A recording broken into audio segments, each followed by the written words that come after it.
invitation, and so lovely to see all of you who've managed to join. As Noel was kind of saying about all the best intentions that we have when we sign up to events, I am guilty of that.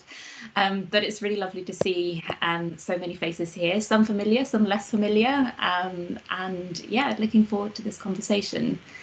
I guess as we're kind of waiting for a couple more people to join, it would be really lovely to hear. I've got a couple of questions here, and it'd be really lovely to hear some responses via the chat.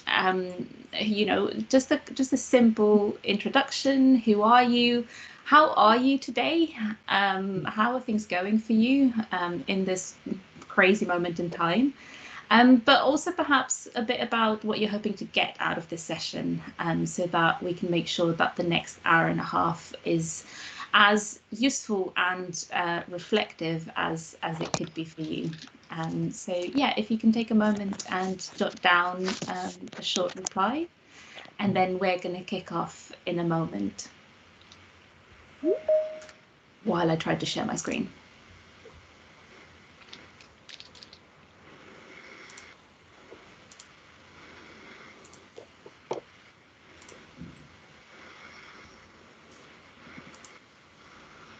No, can you let me know if you can see my screen? Yeah, absolutely can see your screen. Yeah, great. And Louise and I will tag team and we'll introduce ourselves and format in a second. And yeah, if you could mute, that would be great.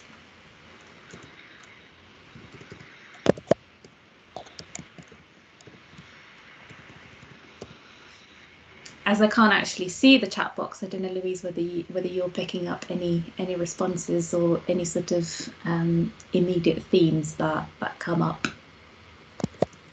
We've had a couple of things. No themes quite yet. I think people are still typing away. Cool. We'll give everyone a minute, and then maybe we kick off and come back to that before we split to have a chat. And maybe to give you a bit more of an overview from what Noel mentioned in terms of the structure of the session. So we've got some slides, but I think we are very sort of mindful of not kind of overwhelming ourselves, and actually is not really about the content, but it's more about just creating a bit of space for us to come together and reflect on what some of the things that we're sharing might resonate or might not in your own work. So we're hoping that the slides will kind of provide some of our reflection on our work and how we've been trying to navigate uncertainty while trying to do the systems change work that we're trying to bring into this world.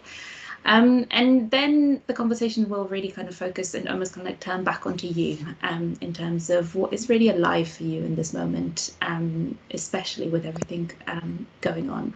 And one of the comments in the chat has been that phrase of trying to build the plane while flying the plane, and that sort of really resonates, particularly for this moment in time that seems particularly intense, and every day, every week, new things keep happening. So yeah, just acknowledging that reality for all of us and this stress and the tension that that's putting onto us, and hopefully you can just take some time to reflect on that and have a bit of space rather than feeling like you're in the flying and the doing mode as well. Kind of toggling between these different energies is really important when doing this work.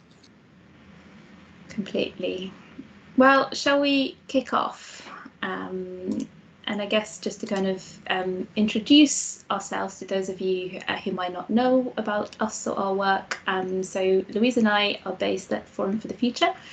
We're a 23-year-old global sustainability NGO. We've got bases in the UK, in the US, in Singapore, and in India. And over the past 2 decades, one of the key things that we've been doing is to actually look at how do we create better collaborations for transformative change. And we do this in different ways. So we might be doing this through developing solutions through collaboration. We might be doing this through working with organizations and initiatives to develop strategies for systems change.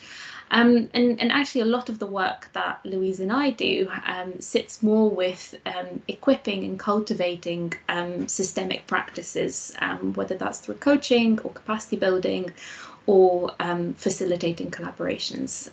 And as part of Forum for the Future, we've nurtured the School of System Change, that is the sort of the initiative that seeks to support the building of the field of system change, but also to develop people's skills and capabilities, not just about the systems change as something that we do, but also systems changes as being, like how do we actually embody our values and how do we live them out, which is a tricky thing to do. And it's important to acknowledge that. Excuse me.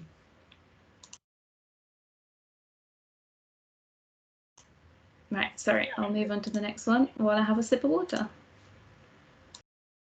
Louise, would you like to intro yourself? Sure. So yeah, this is us, Karina and I, and we've been working together for 5+ years now, tending to be doing some of the more experimental capacity building type work that Karina mentioned. I currently am sort of leading our inquiry-based work, which is about asking the big questions that we know are shared and common, and it's not always obvious where to start in terms of exploring these, really pushing the boundaries of what our current way of understanding and being in the world is, and finding ways to do that in collective ways. So just having lunch. Oh, I can hear some people. And I'm Karina. Hello. My sort of the way I kind of came to this role is through training as an architect, and I was quite a disgruntled architect as well, and kind of unhappy with the way things were, with the way things get changed in cities and how urban development takes place. So I was in this moment in my life and I was kind of thinking, actually, how do we get to influence decisions further upstream, and how do we get to inquire into how do we make these decisions in the first place? So I joined Forum for the Future about 5 years ago, and actually I've been working with Louise quite closely across a number of projects that we're going to share a bit about. But I think at the core of my inquiry has been this question about how do we use and how do we unlock our collective imagination to actually develop better alternative futures, and what does that look like for different people? So as we kind of mentioned earlier, and as Noel mentioned as well, what we're hoping to do is to share some reflections on our approach to systems change. This is, I guess the caveat is that this is not a theory session. We're not going to have lots of slides with frameworks and models. We're going to share a couple, but really what we're hoping to do is to share some reflections of actually how have we put this into practice, and what might be some of the forms of organising and governance that support this work. And in the second part, we're hoping to have a conversation about how do we navigate uncertainty while seeking to enable these wider shifts. And then the next slide is starting to give what kind of a, like, what is system change? So we hear this word, this phrase bandied about a lot. It means many things, and sometimes people can describe it and sometimes people can't. But in terms of the sort of understanding that we are working with, we see system change as the emergence of a new pattern of organisation, a new system structure. And that is both a process by which we continually create change and we're learning and adapting and evolving, as well as system change being an outcome or a change in structure or pattern that we might want to see in the world. I think often system change gets spoken about as one or other, but actually it's those two things that are really, really important. And at its simplest, system change really is about how do we live the change that is happening around us all of the time, as well. So it's not just a thing that's out there, actually it is within each of us and the various different relationships that we have too.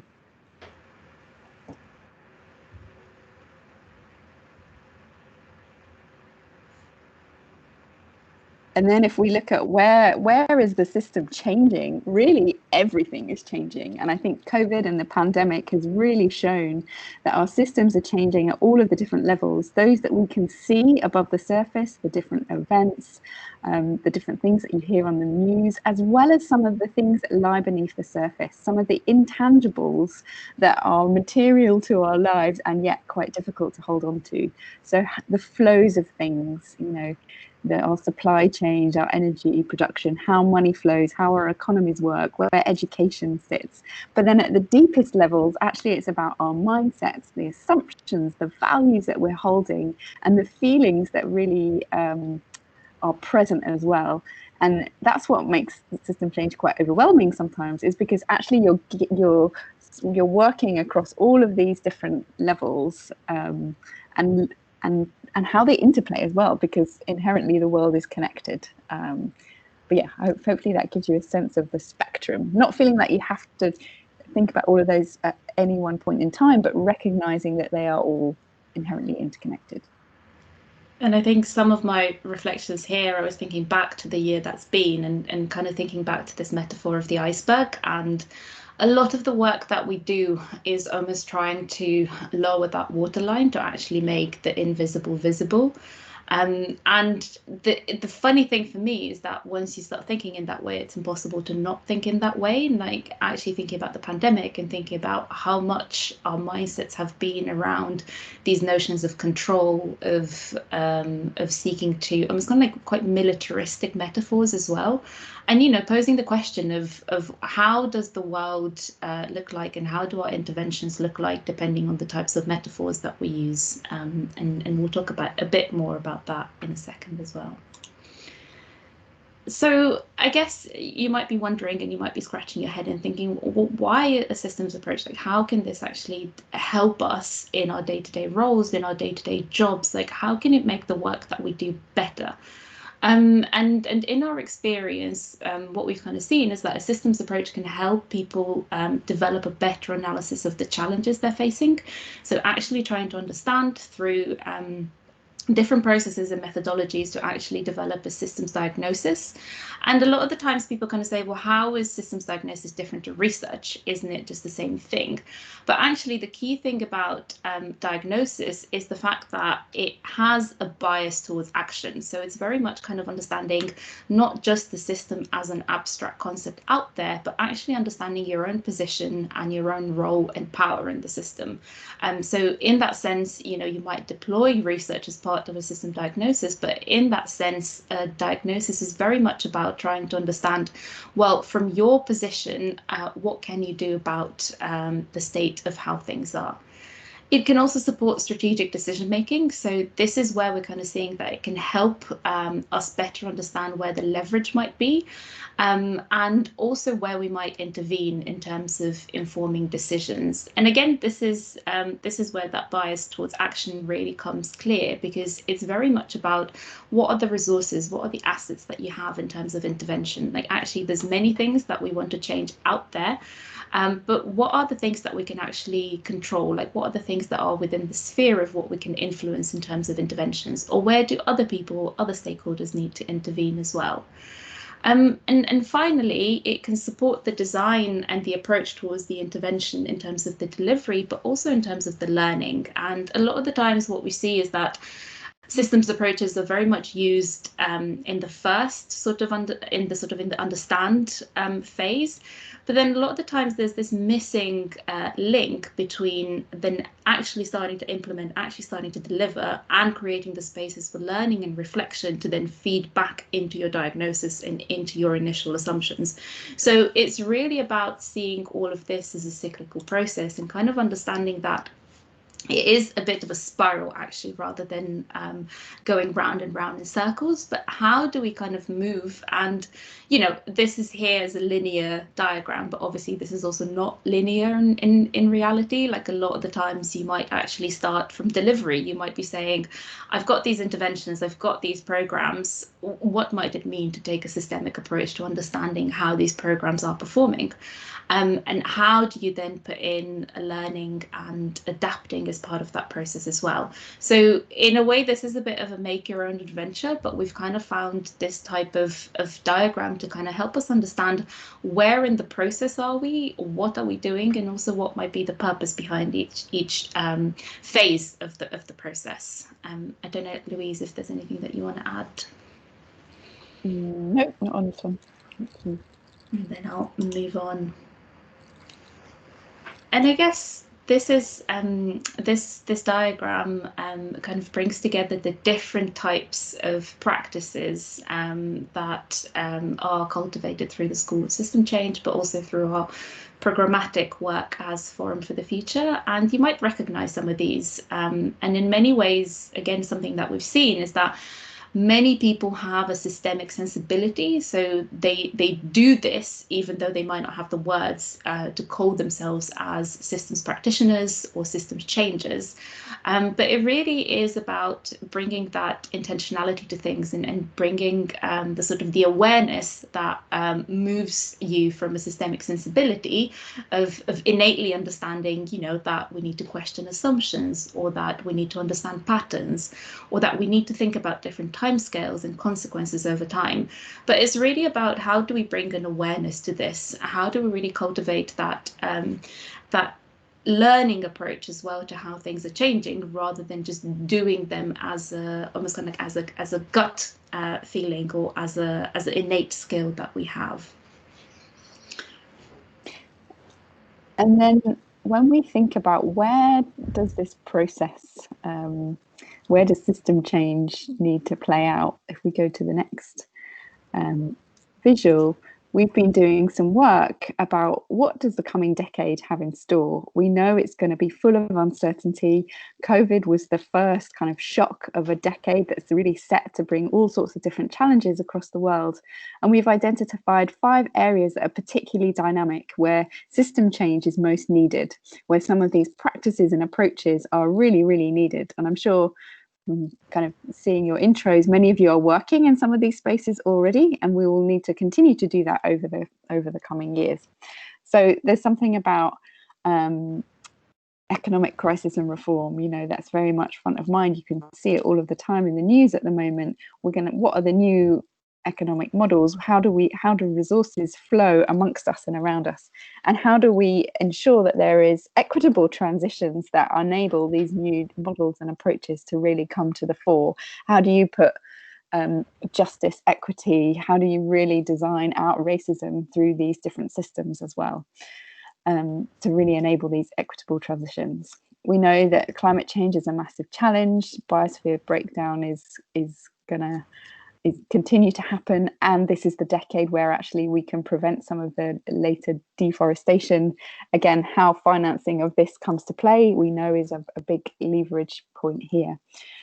And of course we know, and you can see it so much kind of every day at the moment, that the nexus between our technology and our governance is becoming stronger, and 2 things are happening at once. There is a centralization of these different things, and at the same time a decentralization of these things as well. And it's not clear how these things are going to play out to enable these transitions and a kind of move towards different economies at the same time. And across all of these, we're seeing real kind of regenerative openings. So things being done in a completely different way from a different set of values, and apply to all of these different challenges. So we're seeing lots of possibility there, but also questions about how this scales out too. And moving into the next sort of set of things that we'd like to share with you. So what we'd like to share is a number of projects and recent initiatives and inquiries that we've catalysed, and then spring back and kind of share some reflections based on that. But just to kind of give you a flavour of the types of work that that we've been doing. And I think there's something about kind of the previous section was really giving you the context of kind of our approach to change and why we do these things. And yeah, as Karina says, this is kind of how it plays out.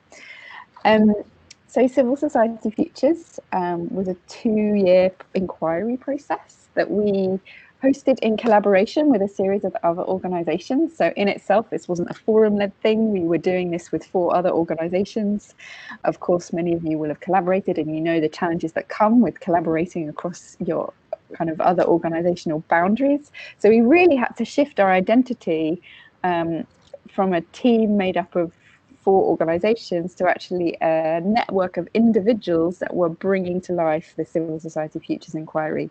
And that was really important because the whole piece of work was understanding how are people organising around things that matter for them. We know there are very established ways of organising in civil society through charities, through voluntary groups, through institutions, but of course we know that there are huge surges of energy in informal ways of organising, and they don't always come together or interact as well. So for this particular piece of work, we did some deep dives into a number of different communities across England to really understand what was happening in those different places and what does that tell us about what could the potential be in the future. And rather than coming out with a set of kind of solutions or projects or things that needed to happen, actually what we saw across this was a common set of characteristics or behaviours or principles that felt really important to underpin any future civil society activity. So we called these the Pact, and that was about how do you enable a shift in power to people and power to communities? How do you create an accountability revolution, a sense that we've kind of lost our senses of accountability in and amongst the things? How do you build connections between different groups, between generations, between different places, kind of all of the different levels? And the last one was about trust being the core currency, and without trust you can't do anything. You know, things move at the speed of trust, and so really investing in creating those trusted ways of working, and that actually paying attention to those things is your underpinning for any of the future of civil society. And I think what's been interesting is through the pandemic you've really seen how those principles and where they are in true force, amazing things have been able to happen, and where they are not, then you have a huge amount of challenges that come as well. So that's been kind of interesting. And then the next one, this is something I've been involved in more recently. So Boundless Roots. This is kind of started off as a community of behaviour change practitioners. So people that had been working in that space for a number of different years, knowing that the pace of change just wasn't enough, and that could we come together to really understand what was needed. And what we've realised is, I think we've really reframed what action is needed in response to the climate crisis. So it is about behaviour change, but actually it's about reframing what we value and where we pay our attention. So moving away from just focus on the individual behaviour change, but actually looking at the relationships between the different systems. So we've been having various different mini inquiry cycles of 3 to 4 months each, where we've explored things like what does it mean to create healthy power, where we've explored how do we ride the cultural waves that are happening to kind of engage more people, and what does it really mean to have meaning in our lives, and how do you really cultivate that? So as a community, we've really deepened our understanding of what response is needed and reframed a lot of the action. And reframing, it might sound like nothing, but actually it can really change the way you use your time, way you direct resources, and actually how you come together. So it's really significant actually, and I think we're just kind of pulling together some of the insights of this that are going to be shared over the coming months, and will be shared more widely because we think it's really going to be really useful for other people that are working in this space as well. And speaking of reframing, so this is a project, again, a collaborative project that we've been involved with. So One Less Bottle seeks to connect Londoners to the values of the ocean through seeking to eliminate single-use plastic water bottles from London. And why reframing was so important was that we started this project back in 2016, and at the time we were kind of thinking about plastics. We're thinking about ocean plastics, we're thinking about plastic pollution, like everything was around plastics. But actually what was quite transformative was understanding the purpose of the system that we were trying to change. So what we were trying to change was not the packaging system. So thinking about the purpose that the plastic is fulfilling, it was not the packaging system that we were trying to shift, but it was actually the hydration system in London that we were trying to change. And for us, that reframe right at the beginning of the project actually meant that the types of strategies and interventions that we've sought to kind of cultivate and catalyze have been completely different. It's meant that actually we've taken a much more policy-oriented approach. It's meant that we've collaborated with the Mayor of London to pilot a series of fountains. It's meant that we've been working with Thames Water. We've been working with lots of pioneering businesses and organizations around the capital, like Tate Modern, like the Natural History Museum, to actually eliminate single-use plastic water bottles from their shops, from their canteens, looking at staff canteens, looking at university campuses. So it's really shifted the way we think about the purpose that plastics is actually fulfilling. And I think that reframing is really, really important, because had we not done this, actually you could have ended up with a very, very different project, which is not to say that it's right or wrong, but it's just to almost kind of highlight why we need to make strategic decisions about these issues, because they have material consequences in terms of how you might spend funding, how you might fundraise, who your audience might be, and also who are you trying to influence? Who are the stakeholders that whose behavior or whose structural barriers you're trying to shift or address?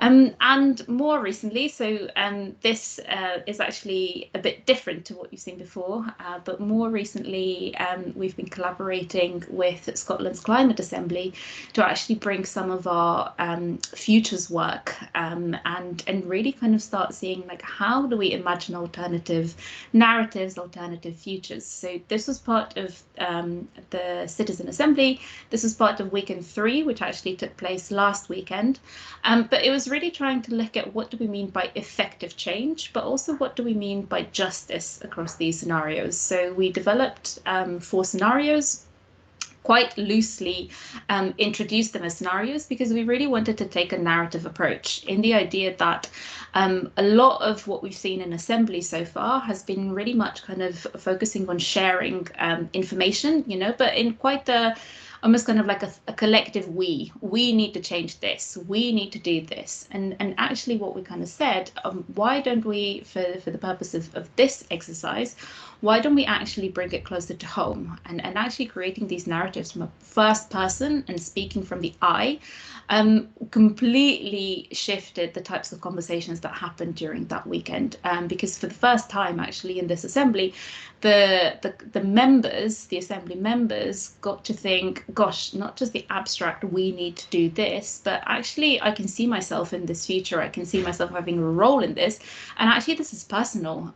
So it was really interesting that through the facilitation that Involve and the Climate Assembly have done, it's been really interesting actually to see that for the first time we've made space for grief, for anxiety, for tensions, to actually start bringing these and start to kind of understand, well, how do we move forward while taking all of these into account, rather than just glossing over and kind of keeping everything in the abstract and keeping everything in a sort of, the objective we, but how do these different stories play out? So do have a listen there on the Climate Assembly YouTube page, which is quite easy to find via Google or any search engine. And lastly, something that we want to share, which is again is around storytelling.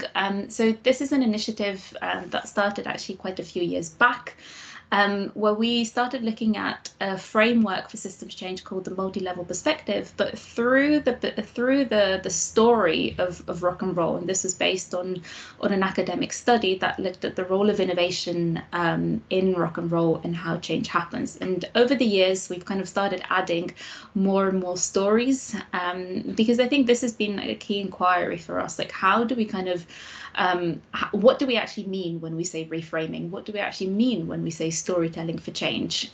So again, do have a look. These are on our website, and the webinars that took place last autumn are recorded, and also there's some nice facilitation packs if you're more curious about the tools and the methods themselves.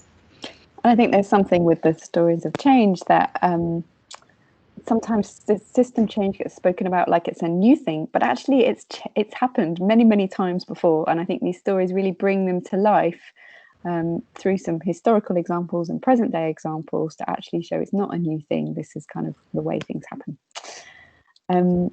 So moving into the next section, just wanted to share some more reflections about what's common across all of these different projects and work that we've been doing. And I think there's something about, and I alluded to this in the beginning, like system change is happening at all of the different levels. So it's happening for us personally in our day-to-day and in our work. It's happening at the level of our organizations or our collectives or our movements that we're part of as well. And it really changes our strategies and the approaches that we take to the work we do. As an ecosystem of interconnected parts, the change is happening at that level too, and ultimately in our societies too. So system change, it manifests differently at all of these different levels, and of course they interplay. Sometimes it can be really disorientating, and I know for myself, I have to kind of, if I'm feeling overwhelmed, I have to try and zoom out and think about, like, what's the stress or the tension? Is it something that I'm experiencing, or is this something that's happening in an organization? So how do you locate yourself and realize that it feels overwhelming because it is at all of these different levels at once? And I think, and this is something that I mentioned at the beginning, I think core to our work and a really important sort of reflection to take away from this session as well is the importance of worldviews and metaphors. Seeing the world as an army is a very different window through which you can peek out versus seeing the world as a family. And this can play it out at different levels. So you might think of your organization, and kind of reflect back and actually think, which of these pictures actually feels like the reality of working in this organization versus what's the sort of the espoused set of values, like who do we want to be versus who we are. And I think working in that gap, that's where all the tensions but also the potential for change lies. And I think we come back to these pictures because I think it really kind of they give us almost kind of like something to spring back to actually reflect in terms of, well, what does the world as we'd like to see it look like, and what's the importance of using different metaphors. And you kind of see it play out as well, like you've kind of seen it with this pandemic in terms of, do we treat the world as an army, and do we take, do we use militaristic words, do we seek to control things, or do we see the world as an ecosystem, and do we work with the emergence, do we work with the complexity, do we kind of do that dance of trying to understand systems and how we might intervene and navigate them. But I think this is one of my go-to things to kind of reflect on in terms of worldviews. And then this is something that has emerged more recently. So across many of the different initiatives and projects that we've been part of, it feels like there's a common theme about governance, and being a bit of a governance. When you talk about governance, people often think about boards and things that are done to them, but actually governance in some senses is the process of collaboration, and it has the component of the kind of hard and structural side of it, so the funding models, the policies, legal structures, budgeting, all of that kind of thing. But actually the hardest elements of governance to put into place are some of those softer sides of things, about cultures, about roles, about teams, about ownership and ways of working. And actually governance, or systemic governance as we're starting to talk about it, is the relationship between the hard and the soft kind of elements of these things, and that you need to pay enough attention to both of those different levels and not too much to one or over the other in order to be set up for best success. So yeah, this kind of constant balancing act of these different things. And we're playing around with how we talk about this. Is it governance? Is it ways of organizing? We're not quite sure. So kind of interested in what really resonates for you all. And on the next couple of slides, we've got a few other ways of thinking about it as too. So it could be hard and soft, as we've shared there, but actually you could think about governance being about the balancing act between implicit things and explicit things. So often it's the implicit things that get lost or are kind of just in our heads. They're not written, they're not codified anywhere, that can be most challenging. And of course it is a bit like a kind of an hourglass where it's shifting sands depending on where you are starting from. Actually the balance looks quite different. So there's people always want a kind of a fixed model for governance. Actually, I don't think there are such things, because your context and your journey is so different as well. And then one other way of thinking about it, this comes back to the iceberg. So again, from a kind of governance and ways of organizing, there are things that sit above the waterline that are visible and accessible to others. And then there are these kind of things that lie beneath, which come with a implicit set of assumptions, whether that's about modes of control or ways of working or relationships, but kind of on a one-to-one level or between teams that are also there as well. So we're seeing these things show up in all the work we do in various different forms, and we're really learning that to pay attention to these serves you well into the endeavors that you want to do. Living governance, yeah, I love that. That's totally what it is. And I guess, and again, this is an image that we've started using more and more, but it kind of comes back to this role of that mental models play. And this is where, you know, where you've got worldviews, where you've got beliefs, where you've got value sets, but is really starting to understand, well, actually, how do all the things that are further away, so whether we look at resource flows or whether we look at relationships and connections, or whether we look at the more tangible and visible practices that we can design in our work, but actually what would it look like if our starting point was the mental models, and if we started by acknowledging the ways in which they shape the projects that we do, the strategic decisions that we make, the types of decisions that we feed into as part of organizations, but also sometimes the difficult decisions in collaborations as well. And I think some of the trickiest collaborations have been where actually this alignment around beliefs and mental models wasn't there, even though the alignment on the visible things, so the practices, the intentions, was there. So I think we've kind of learned the hard way that actually starting with the mental models and investing the time, especially at the beginning of a collaboration, is really, really key.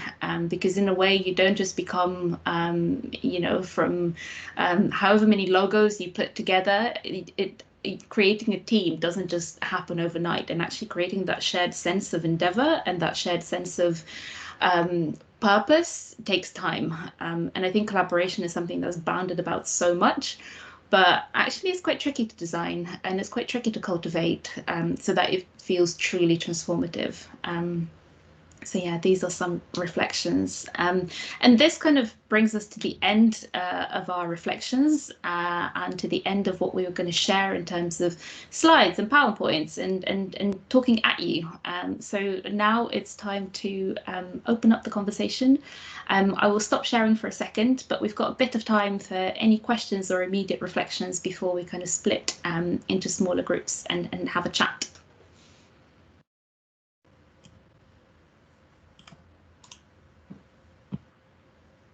So we've got a question from Saj. I believe. Saj, do you want to? Hi, Noel. Hi, everybody. Less so of a question, colleagues. Well, firstly to say thank you. That was so inspiring, so interesting, provocative, stimulating. Didn't even meet my expectations. I didn't know what to expect when I came into this. And I'm in the middle of a really, really busy, hectic day. I'm so grateful that I had the good sense to pay attention and take the time out. So thank you for that. Really good.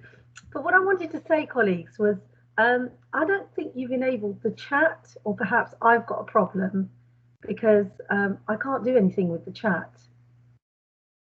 And I wouldn't want to lose the chat, because I know quite often colleagues put things into the chat which is really, really useful. So that's it from me for now, but thank you. Very, very good. I'll investigate the kind of the chat issue to make sure it's enabled for everyone.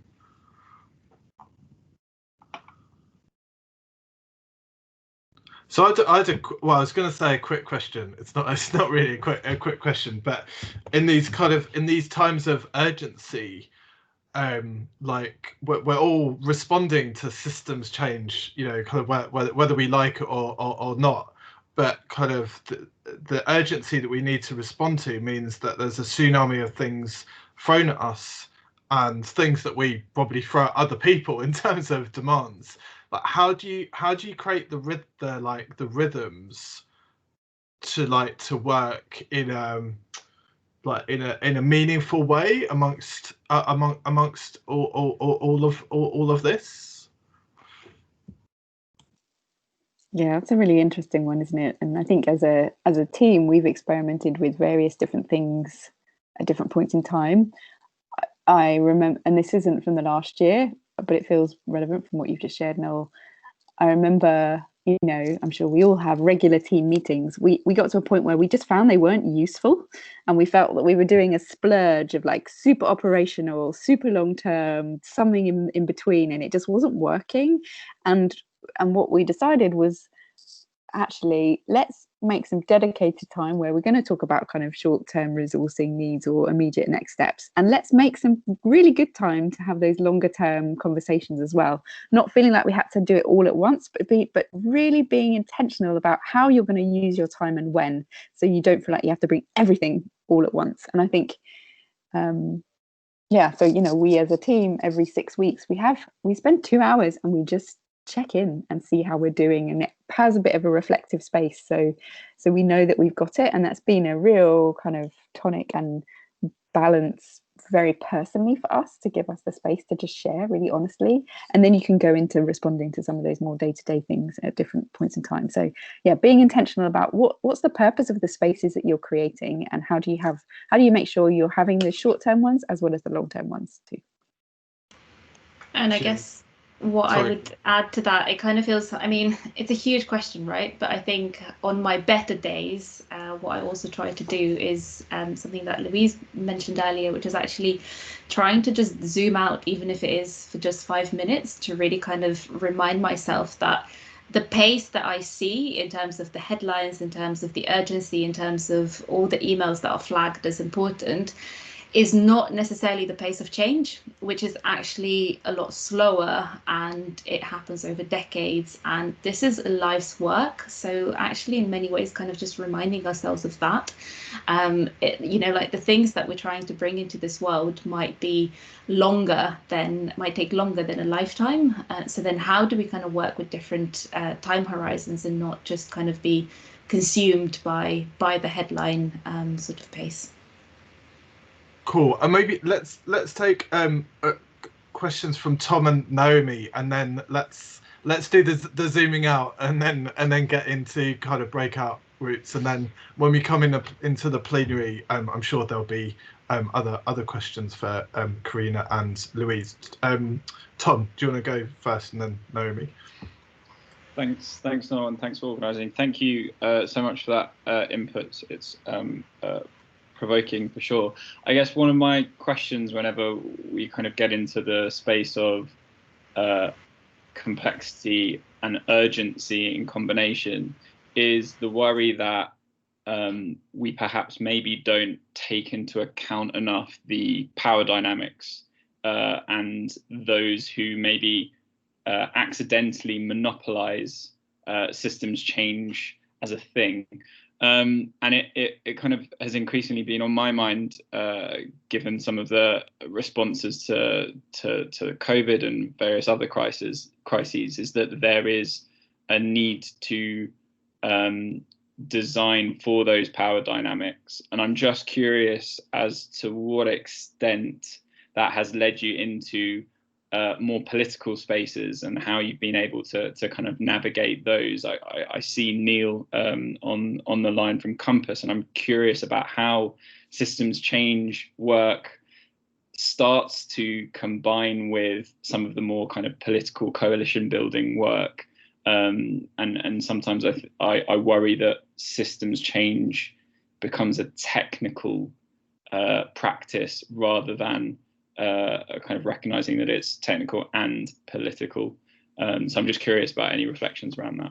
Yeah. Should we take Naomi's question and then you can I'll answer both before we go into the Zoom out. And Naomi, do you want to jump in? Hi, yeah, and hi, Noel. Hope you're okay. So firstly, I was just going to offer something that we've done, which I don't think is close to best practice, but is some practice around some of the things we've just been talking about. So I oversee the strategy team at Sport England, and as all of this has been happening with us and to us and around us, we've obviously had a lot of work to do to adjust our strategy, which has been intensive and action oriented, but we've also had a lot to notice to make that work effective. And I've found that straight away our original meeting rhythm and the way that we met, those mindsets were colliding. We were trying to talk about what we needed to do, but we were also obsessively reflecting. We were trying to cope together with what we were seeing, and it felt that it wasn't productive space anymore. So we halved the timing of the meetings because online, and nobody can cope with really long online meetings anymore. And we created an action session on a Monday and a reflection session on a Friday with a few sort of rules around them, simple rules, just like action is about what we think we need to do together and why. And reflection is what happened when we did that, what did we notice? And we had a few keywords to lock onto, like power, you know, and sort of what did we notice when those things happened? How did it interact with what's going on around us? What does that tell us about our system that we're in and that is going on around us and what's changing?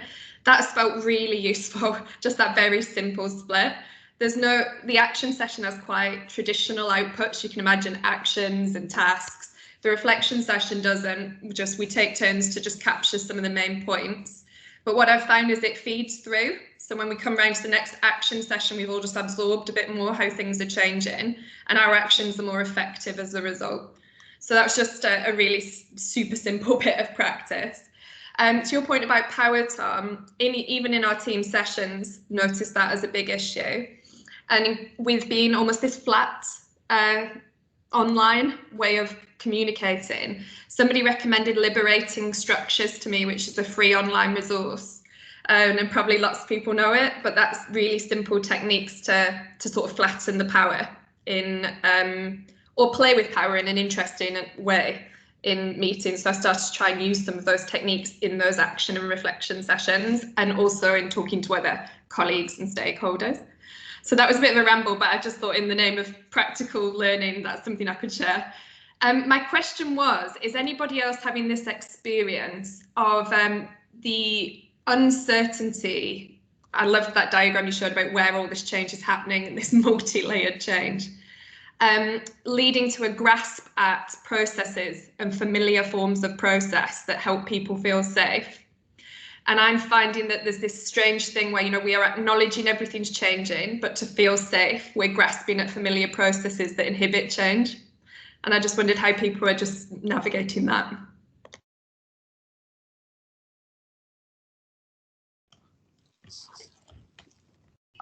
I'm happy to jump in if that's all right. I'm going to start with that last one that you shared about the uncertainty and grappling with it. And I really noticed it. It felt like from March to about August, September, we were in shock. There was so much uncertainty. There was a massive opening of possibility and different ways of doing things. And in the autumn, it felt like everyone started grasping to things. Like the initial shock had gone and they started grasping to things, anything that felt a bit different or was known. And actually that space of possibility started to really close.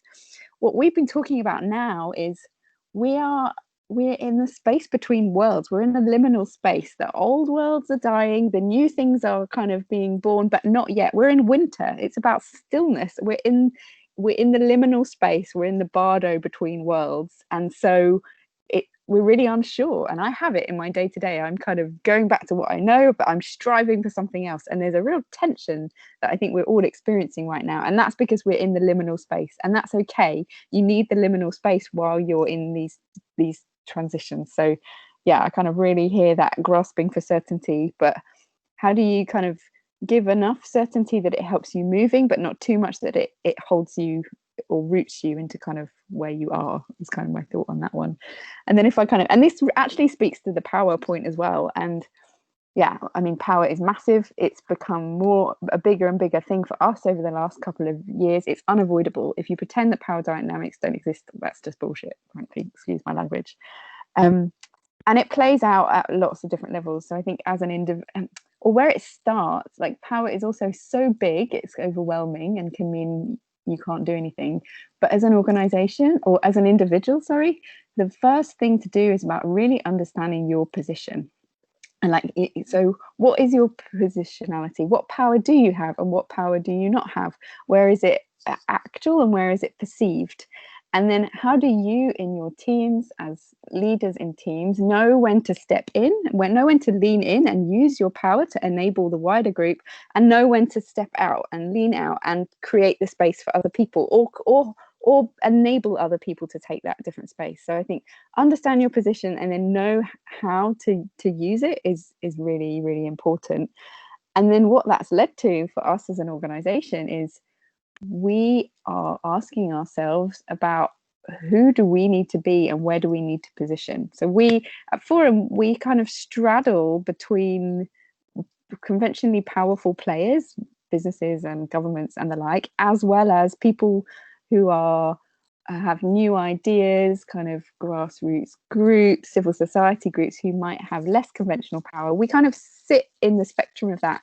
And we're asking ourselves, where do we need to be and how do we need to be in these different relationships, acknowledging the power that it has. So we don't necessarily have the answers, but it's a really live question for us that we know we need to explore and be really intentional about, because it's easy to be drawn into kind of the power that, you know, the dynamic of the powerful, rather than actually being really choiceful about where and how you sit. We've been running an organizational inquiry into power, and that's been really interesting in terms of how do we have a greater literacy about what it is, how it manifests in our different offices, in our day-to-day, as well as our kind of process level as well. So yeah, it's very alive, unwieldy and overwhelming, and absolutely essential that we pay attention to. And I guess what I would add almost to that question, and I think there is something that definitely needs to be explored in much more detail around the relationship between power and the political when we talk about systems change, because I think it's very dangerous when, and I think this is something that we can all be mindful towards, but when we see systems change presented as a silver bullet, whenever anything gets presented as the magical solution, then that is quite a dangerous stance to kind of take. So I think is that kind of understanding of when it is helpful, when are these tools and methods helping you shine a light, while recognizing that they have limitations in their own right as well, and really kind of understanding what actually, and again it comes back to positions in the system, but actually what are the resources, what are the assets, what is the power that you have, how can you minimize power over, and how can you enable power with, power within, power to, so different types of power at different scales. And I think also, and obviously there's different ways of understanding what political means. But what we've also seen, and a challenge that is very alive for us, is the almost kind of like the diminishing space for civil society, and actually the things that we're able to say, the things that we're not able to say.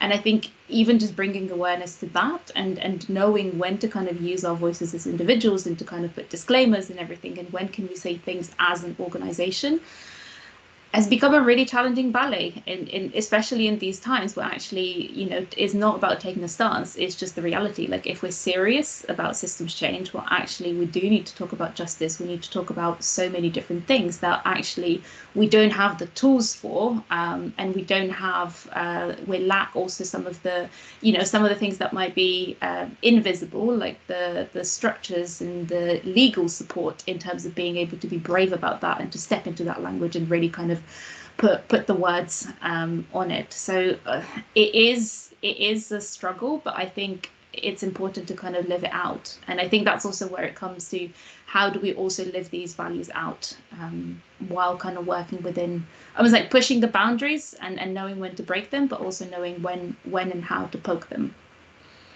But I know, so I'm kind of seeing lots and lots of questions in the chat, and I would love to try and respond to some of these in writing as well. We might not get to all of them, but I would love to have a bit of time to actually have some conversations. I don't know how people are feeling. Our sort of thought was that we'd be splitting into groups of 4. We've got a couple of reflective questions, and then come back in plenary and share some themes or insights. So Noel, maybe this is over to you, and I'll get the questions in the chat. Yeah, thanks, Louise. So we've got just less than half an hour. There's kind of so many rich kind of threads of conversations we could go down. The kind of the questions for from Karina kind of really to like help us connect in like with that like a kind of a personal sense. And so what we're going to do is for the next half hour, as someone delivering is knocking at my door, is have 5 minutes, get you out into breakout rooms. In those first 5 minutes, kind of we'll have some silence for you to be able to kind of zoom out and think about those questions. And then for 15 minutes, then you'll be able to have discussion within your threes or 4s, and then we'll play it by ear, but we'll try and come back into the plenary to do some final conclusions, probably for the last 5 minutes. But we want to get as much time for people to be kind of interacting into those smaller groups. So I will go on silent and I will do the automatic allocation, and fingers crossed you will end up in breakout rooms very shortly. And I've just hit return on the questions. So there's something in here about just kind of thinking what actually hit home for you from this conversation. It's the beginning of a new year. It's the beginning of a new decade. What feels alive for you in your work right now? What's the intention that you want to bring to this year? Even if, you know, it's likely that we're going to have to keep navigating all the things that might be thrown our way, and the pace of events that we're kind of seeing around us. But really just take a moment to think, what is my intention? And it might be one word. And also maybe a reflection around what's the one opportunity that you spot opening, and it might be something really small, it might be something really big, but yeah, we're just curious to hear your thoughts.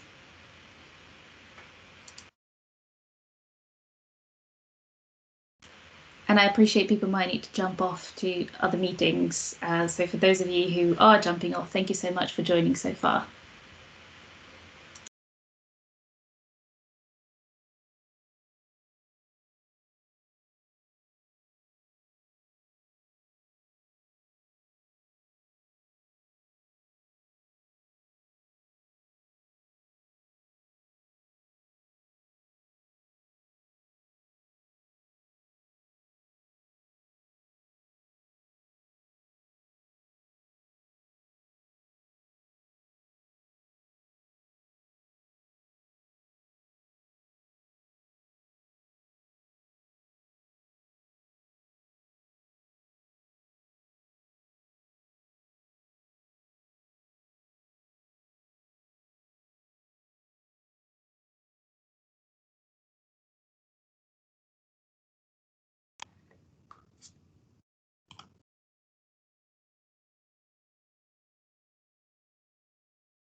So it feels like there's issues getting you kind of remaining people into the breakout room. So I'm going to suggest that we use this main room as a breakout room rather than trying to tackle this any further. So you've got the privilege of using the breakout, this main room as a breakout, and I'm going to stop recording